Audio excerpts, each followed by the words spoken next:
Hi నమస్తే welcome to my channel Vasumathi's blogs. Short వీడియోలో పెట్టినా కదండి, బేగాన్ భర్త ఒకరోజు కాల్చిపెట్టి ఒకరోజు మగ్గించుకొని చేసినాను అనేసి. ఈ మధ్య మా ఇంట్లో అన్నీ అలాగే సగం సగం వంటలని వీడియోలో కూడా చెప్పిన. ఏమవుతుందంటే నేను అన్నీ రెడీగా పెట్టుకొని ఉండాలి, మా వాళ్ళు తింటామంటే అప్పుడు చేస్తాను. ఊరికే నేను చేసి ఫ్రిడ్జ్లో పెట్టడము నాకు ఇష్టం ఉండదు. అట్లకి కూడా నాకు ఫ్రిడ్జ్‌కి ఎక్కుతానే ఉంటాయండి. మీరు చూస్తూనే ఉంటారు ఎప్పుడు ఎంత తక్కువ క్వాంటిటీ వంటలు చేస్తుంటాను. ఇది చూడండి, పిల్లలిద్దరు తిన్నారు, నేను తిన్నా. మా ఆయనకనే ఒక కప్పు మైను పెట్టాను. అంటే మిగిలిపోయిందనుకోండి, మిగిలిచ్చాలని కాదు. 2 రోజులు మా ఆయన తినండి, తినండి అని పెట్టిన. నిన్న రాత్రి కూడా తిన్నారు. ఇంకా ఒక 2 స్పూన్లు పడేయొద్దు, అది బావుంటది, ఏం పాడవ్వదు అని. నాకు ఫ్రిడ్జ్‌లో పెట్టి తినడం ఇష్టం ఉండదండి. కానీ ఇక్కడున్న ఈ వెదర్‌కు చేస్తాను, ఫ్రిడ్జ్‌లో పెట్టేస్తాను. ఎప్పుడు తింటారో తీసుకొని తినండి అంట. నాకు చిరాకేస్తదండి ఆ చిన్న చిన్న కప్పులలోకి తీయటము, మళ్ళీ సైజు ప్రకారం మారుస్తూ ఉంటాను. ఇంత ఎంతసేపు అయిపోతుందండి. మధ్యాహ్నం ప్లెయిన్ రైస్ షార్ట్ వీడియోలో చూసింటారు, ఒక ప్లెయిన్ రైస్ పెట్టి అన్ని సగం సగం వంటలని ఈరోజు షార్ట్ వీడియోలో చూపించిన. సగ్గుబియ్యం ఉప్మా నేను వేడి చేసుకొని తిన్నాను అనేసి. అన్నం చేశాను. ఇంత కూడా చూడండి ఖర్చు కాలే. నేను ఊరికే వీడియో తీసుకుంటుంటే మా పాప ఇది మన పాకిస్తాన్ మనది యుద్ధం జరుగుతుంది కదా, దాని గురించి కబుర్లు చెప్తా ఉంది. మొత్తం చెప్తున్నారు నాకు ఏమేమి జరిగేది. నేను చూసే సోషల్ మీడియా అంతా రాంగ్ అని చెప్పేవాళ్ళు. మా పాప ఆపేసింది. కాదే, నేను ఊరికే వీడియో తీసుకుంటున్నా మాట్లాడడానికని, నువ్వు చెప్పే మ్యాటర్ కాదు నేను పెట్టేది అంటే, పెట్టద్దు, పోస్ట్ చేయొద్దు అంటదనమాట. ఆమె భయపడతారు మా ఇంట్లో.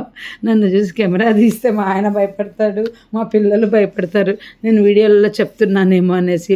ఇంకా చామగడ్డ చూశారు కదా మీరు లాస్ట్ వ్లాగ్లో, పొట్టు తీసి కట్ చేసి పెట్టినది. మొత్తం ఇది మాత్రం ఒక్కటే పూటకు అయిపోయింది. ఏంటంటే బాగా చక్కగా నూనెలో ఫ్రై చేసి అవన్నీ తీసి, మళ్ళీ ఏవేవి ఫ్రై అవ్వలేదో మళ్ళీ అవి తీసి ఫ్రై చేసినంత ఓపికగా చేస్తానండి చామగడ్డ ఫ్రై. మీరు ఎప్పుడైనా చేసుకోకుంటే ఇలా చేసుకోండి. చింతపండు ఉప్పు పసుపు వేసి పొట్టు ఉడమేను ఉడకబెట్టి తీసి ఇలా ఫ్రిడ్జ్లో కట్ చేసి 1 డే తర్వాత చేసుకోండి, లేదా పొద్దున పెట్టి రాత్రి ఫ్రై చేయండి. ఆ జిగురు అనేది ఉండదన్నమాట. నూనె కూడా ఎక్కువ పట్టుకోదు. కొంచెం నూనెలోనే ఎప్పుడు చెప్పినట్టు బాగా నూనె కాగిన తర్వాత వేయాలి. బెండకాయ అయినా చామగడ్డ అయినా దొండకాయ అయినా నూనెలో ఫ్రై చేసేటప్పుడు నూనె బాగా పొగలు వచ్చే మెయిన్ కాగిన తర్వాత అప్పుడు వేస్తాం. మొత్తం ఇలా వడగట్టేసి స్ట్రెయిన్ చేసి మళ్ళీ అన్నీ ఏర్పంచుకొని చేసినాను. ఇంకా స్టవ్ క్లీన్ చేసుకుంటూ, అంత కొత్త స్టవ్ కదా, దాన్ని క్లీన్ చేసుకుంటూ సండే పొద్దున ఉంది. దీంట్లో ఉన్నదంతా వీడియో అంతే. ఇంకా నేను నిన్న ఒకరోజు పెట్టాను కదా నా వీడియోస్ ఎవరు ఎంత చూస్తుంటారని. దాంట్లో మీరు గమనించినారో లేదో, ఏంటంటే షార్ట్లో పెట్టినాను నా వీడియోస్. అన్సబ్స్క్రైబ్ చేసుకున్న వాళ్ళు సెర్చ్ చేసి యూట్యూబ్లో వసుమతీస్ బ్లాగ్స్ అని సెర్చ్ చేసి 5% చూస్తారని చెప్పిన. తర్వాత ఓన్లీ వీడియోస్ చూసే వాళ్ళే 25% ఉన్నారండి. అందులో గమనించిన నేను షాక్ అయ్యాను. ఓన్లీ వీడియోస్ మాత్రమే చూసేది. బోత్ చూసే వాళ్ళకంటే కూడా ఓన్లీ వీడియోస్ చూసేవాళ్ళు, ఓన్లీ షార్ట్స్ చూసేవాళ్ళు. సో చాలా చాలా థ్యాంక్స్ ఓన్లీ వీడియోస్ చూసేవాళ్ళ వల్ల. ఎందుకంటే షార్ట్స్ వల్ల మనకు సబ్స్క్రైబర్లు పెరుగుతారు, కానీ వీడియోస్ వల్ల వాచ్ టైం పెరుగుతుంది అన్నమాట. యూట్యూబ్లో ఓన్లీ వ్యూస్ మీదే కాదు డబ్బులు వచ్చేది, వాచ్ టైం మీద కూడా వస్తాయి. సో నేను బాగా పికప్ చేసుకున్నానండి. డౌన్ అయిపోయిన దాన్ని వీడియోస్ పెట్టుకుంటూ పికప్ చేసుకున్నా. ఉన్న పొజిషన్ను తగ్గకూడదని ఎప్పుడు చెప్తాను కదా, కొత్త పొజిషన్ అక్కర్లా, డౌన్ వెళ్ళకూడదు. యూట్యూబ్లో ఒక్కరోజు వీడియోలు పెట్టకపోతే బ్యాక్ వెళ్ళిపోతాం. అది చూసుకుంటా ఉంటానన్నమాట. సో మళ్ళీ పికప్ అయినాను, కానీ సబ్స్క్రైబర్లు అంతా పికప్ అవ్వాలి, అది ఇంకా డౌన్లోనే చూపిస్తుంది. అంటే అప్పుడు బాగా ఎక్కువ వచ్చారు కదా సబ్స్క్రైబర్లు. ఇంకా చెప్పండి, ఈరోజు ఎడిటింగ్ చేసి పెట్టడం అంతా కొంచెం లేట్ అయిపోయింది. మా ఇద్దరు పిల్లలు ఫోటోలు ఆల్బమ్ తీసి చిన్నప్పుడు అన్నీ తీసి చూసుకుంటూ నవ్వుకుంటూ, మా చిన్నది ఎప్పుడు ఏం చేస్తుందంటే, దానికి హాలిడేస్ ఉంటే మా టైం అంతా వేస్ట్ చేస్తుంది. ఇలా ఫోటో ఆల్బమ్లు తీస్తుంది, ఇంకా ముగ్గురం చూసుకుంటూ కూర్చుంటాము. లేదంటే దాని ఫోన్లో ఒక 2000 3000 ఫోటోలు ఉంటాయి, అన్నీ తీసి చూపించి దాన్ని చూసుకొని సెట్ చేస్తా నవ్వుకుంటా, ఇది చూడు ఇది చూడు ఇది చూడని. ఇవి కాక మళ్ళీ గూగుల్లో వస్తుంటాయి కదా, మళ్ళీ ఆ ఫోటోలు చూపిస్తుంటారు. భలే ఫోటో పిక్చర్లు. యాక్చువల్గా మా అత్తగారు వాళ్ళు చాలా ఫోటో పిక్చర్లు అండి. చిన్నప్పుడు నాకు ఫొటోస్ అంటే చాలా ఇష్టం. మా అత్తగారు వాళ్ళు, మా అమ్మ వాళ్ళు అనేవాళ్ళు, ఇంటికి ఎవరన్నా పోతే చాలు మీ వాళ్ళు ఫోటో ఆల్బమ్లు తీసి కూర్చోబెడతారు అని. అందరు బంధువులకి అంతే, ఇక మా అమెరికాలో మా కూతురని ఆ ఫోటోలన్నీ వచ్చిన వాళ్ళు ఏం చేస్తారండి అన్ని ఫోటోలు చూడనిక మా వాళ్ళు ఎగతాళి చేస్తుంటప్పుడు ఇంటికి అంటే నా పెళ్ళి ఫిక్స్ అయ్యాక 1.5 year గ్యాప్ కదా, వీళ్ళు మధ్యలో వెళ్తుంటారు వెళ్ళినప్పుడు ఇంకా అంటే సంబంధం కుదిరింది కదా అని మీ ఇంటికి పోయినాము, మీ వాళ్ళు ఫోటోలు ఆల్బమ్ నేను వేసి కూర్చోబెట్టి చూపించినారని. ఇప్పుడు మేము అట్లాగే అండి, ఎవరన్నా వస్తే మ్యాక్సిమం ఫోటోలు చూపిస్తాను నేను. అంటే పిల్లల ఫ్రెండ్స్ వచ్చినా మా రిలేషన్స్ వచ్చినా సీడీలు పెట్టి చూపిస్తుంటాను. చాలా ఉన్నాయండి చిన్నప్పుడు పిల్లలు సీడీలు ఫోటోలు. మా పిల్లలతో అంటుంటాను, నేను యూట్యూబ్లో ఎట్లా అంటే మా పిల్లలు అంటారు, నువ్వు యూట్యూబ్ ఛానల్లో ఇట్లాగే మమ్మల్ని రెడీ చేసినట్టు మా పిల్లల్ని పెద్దగా అయినాక ఇట్లా తిక్క అవన్నీ రెడీ చేసి వీడియోలు తీస్తావేమో అని ఎగతాళి చేస్తుంటారు. ఈరోజు కూడా చెప్తున్నా, మీరు చక్కగా పెళ్ళిళ్ళు అయిపోయినాక మీ పిల్లలు నాకు ఇచ్చేసేయి, నేను మిమ్మల్ని పెంచినట్టు పెంచి ఇస్తాను, యూట్యూబ్లో చూపించుకుంటుంటా. ఇదిగో ఇక్కడ మా పిల్ల చిన్నప్పుడు ఇట్లా ఫోటో రెడీ చేసినా, ఇక ఈ పిల్లకి రెడీ చేసినాను. మా పిల్లలకి పర్మిషన్ లేదు కదా చూపినిగా, జస్ట్ జోక్స్ అండి ఇవన్నీ. మేము అలా ఎంటర్టైన్ చేసుకుంటుంటాం పిల్లలతో మాట్లాడుతూ. మా ఆయన పిల్లలు మేమంతా ఒక ఫ్రెండ్స్ లాగా ఉంటామని చెప్తున్నాను అనమాట. ఎప్పుడెప్పుడు ఫోటోలు తీసి ఇంకా నా ముందు ఫోటోలు ఏమన్నా చూపిస్తానంటే ఒప్పుకోరండి. అవి మా వరకే ఉండాలా, ఎంత అందంగా ఉన్నావమ్మా ఎంత అందంగా ఉన్నావమ్మా అని చంపుతుంటారు అవి తీసి. ఇప్పుడు కూడా బాగున్నావు, నువ్వేం లేదు అట్లా, చాలా బాగున్నావు, వాళ్ళ ఫ్రెండ్స్ పొగుడుతూ ఉంటారనమాట. ఈ స్టవ్ క్లీన్ చూడండి చేస్తూ, ఈ బర్నల్స్ ఎంత బరువు ఉన్నాయంటే కడ్డీలు అవి. ఇంకా కొత్త పోవు కదా మా పిల్ల, నువ్వు ఏ బట్టతంటే తుడచకు, స్పాంజ్తో తుడుచు, అంత స్క్రాచ్లు పడతాయి అని. చాలా వెయిట్ ఉందండి. ఆ కడ్డీలు షేపు ఎట్లా ఇచ్చినారంటే ముందర నుండి లైటరు వెలిగించుకోవడానికి ఒక షేపు, వెనకాల పెట్టడానికి అన్నీ ఇంతకుముందు మనకు ఉంటాయి కదా స్టవ్, అదే మీ అందరు వాడేటివి ఈక్వల్గా ఉంటుంది అది కడ్డీలు. నాది అట్లా కాదు, ఫ్రంట్కు ఒక డిజైన్ బ్యాక్కు ఒక డిజైన్, మళ్ళీ అది కరెక్ట్గా చూసి సెట్ చేయాలి. ఇది పొంగిపోతే మా పాప అంటుంది, కిందికి పోవు అమ్మా ఇవి పైన నుండి పైనే కారుతాయి అని. నాకు అన్నం పొంగిపోయినా కానీ నేను కింద ఉండలేదా, కిందికి వెళ్ళిపోలేదండి వాటరు. ఆ డిజైన్ అట్లా ఇచ్చినాడు ఎత్తుగా. ఇంకోసారి ఎప్పుడైనా గమనించాలా నేను.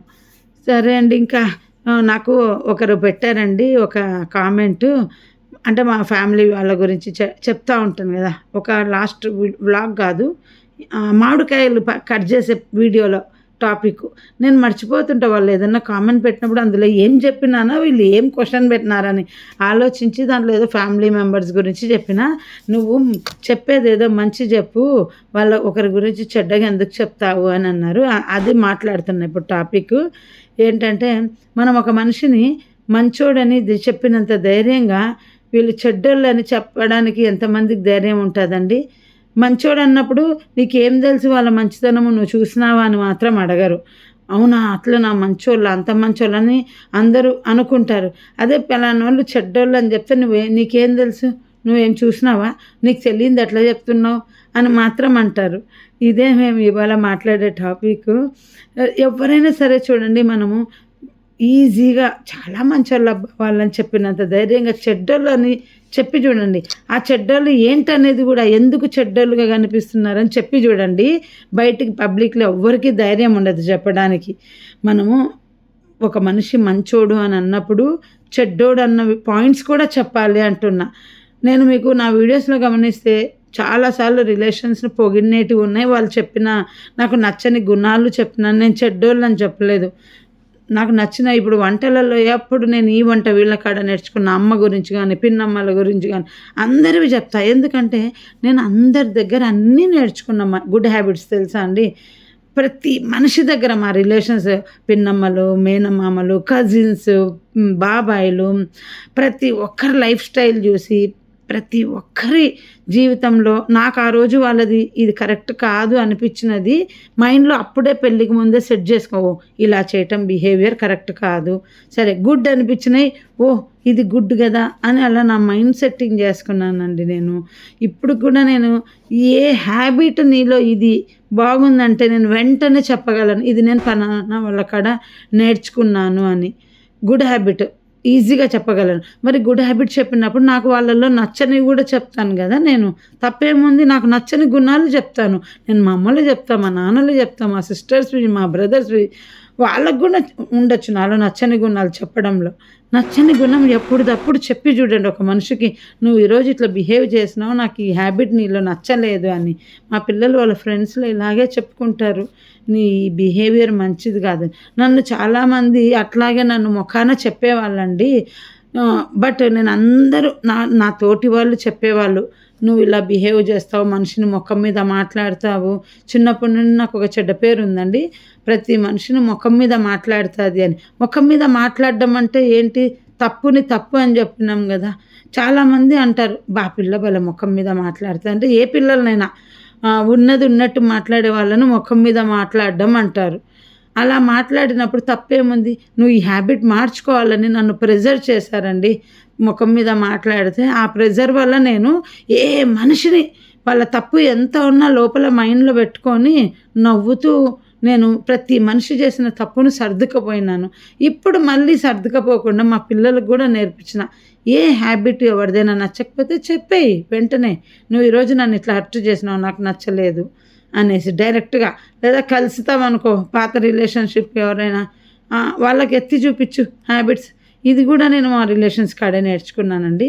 ఎందుకంటే మా పిన్నమ్మ వాళ్ళంతా చిన్నప్పుడు మా అమ్మ ఎలా బిహేవ్ చేసేదో పెళ్ళైన తర్వాత, అంటే మా అమ్మ కోటీశ్వరురాలు, మేనరికం చేసుకోవటం వల్ల ఇంటికెళ్ళినప్పుడు వాళ్ళతో ఎట్లా బిహేవ్ చేసేది అన్నీ మీ అమ్మ ఇలా చేసేది, అలా చేసేదని మాకు చిన్నప్పుడు వాళ్ళు నవ్వుతూ చెప్పేవాళ్ళు.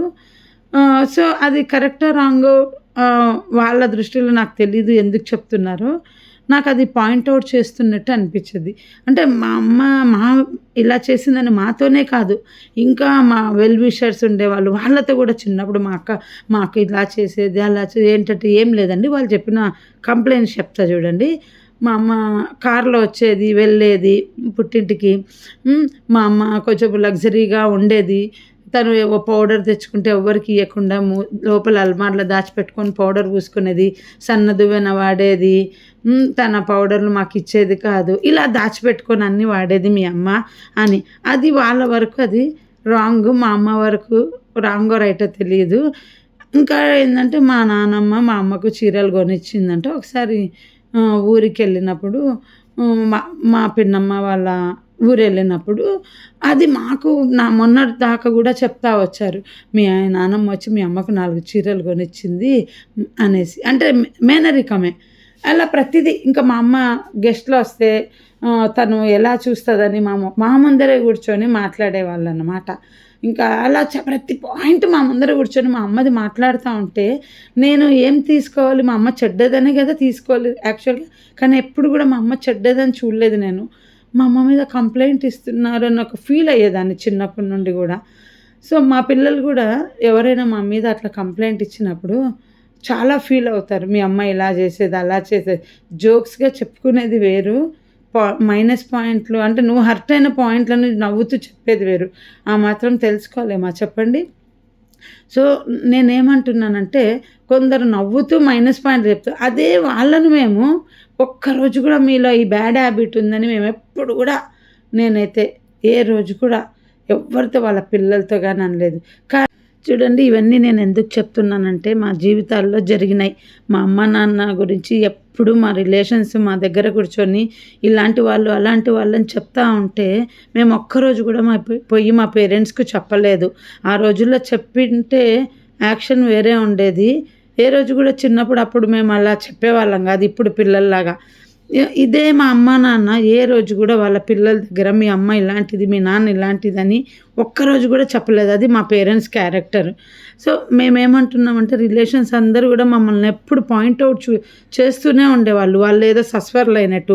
సో, అలా పాయింట్ ఔట్ చేస్తున్నా గానీ మేము రిలేషన్స్ మా వాళ్ళు, మా సొంతమోళ్ళు అని ఎప్పుడు అనుకున్నామే తప్ప వీళ్ళు మమ్మల్ని ఇలా మేమింత ఉన్నవాళ్ళము, వాళ్ళు మాకంటే తక్కువోళ్ళని ఏ రోజు చూడలేదండి. మా అమ్మ ఏ రోజు మాకలా నేర్పించలేదు. మనం ఉన్నవాళ్ళం, వాళ్ళు లేని వాళ్ళమని. మేము వాళ్ళ ఊర్లకెళ్తే మా అమ్మ ఎప్పుడైనా వాళ్ళ ఇళ్ళలోనే మమ్మల్ని పెడతది. వాళ్ళ ఇంట్లో ఏం పెడితే అది తినడం, వాళ్ళ ఇంట్లో ఎట్లుంటామో అట్లా ఉండటం చేసేవాళ్ళం. మేము ఉండము వాళ్ళ ఇంట్లో ఇట్లా అన్నవాళ్ళం కాదు. మాకంటే వాళ్ళు తక్కువ ఉన్నా కానీ మా సొంతమోళ్ళలాగా చూసేవాళ్ళం అనమాట. బట్ వాళ్ళు అటువైపు నుండి అలా చూసేవాళ్ళు కాదు మమ్మల్ని ఎప్పుడు కూడా. కొంచెము డిఫరెంట్‌గా చాలా విషయాల్లో మమ్మల్ని డిఫరెంట్‌గా చూసేవాళ్ళు. అయినా మేము ఎప్పుడు పట్టించుకునే వాళ్ళం కాదండి. వీడియో నచ్చితే లైక్ చేయండి. బాయ్. See you.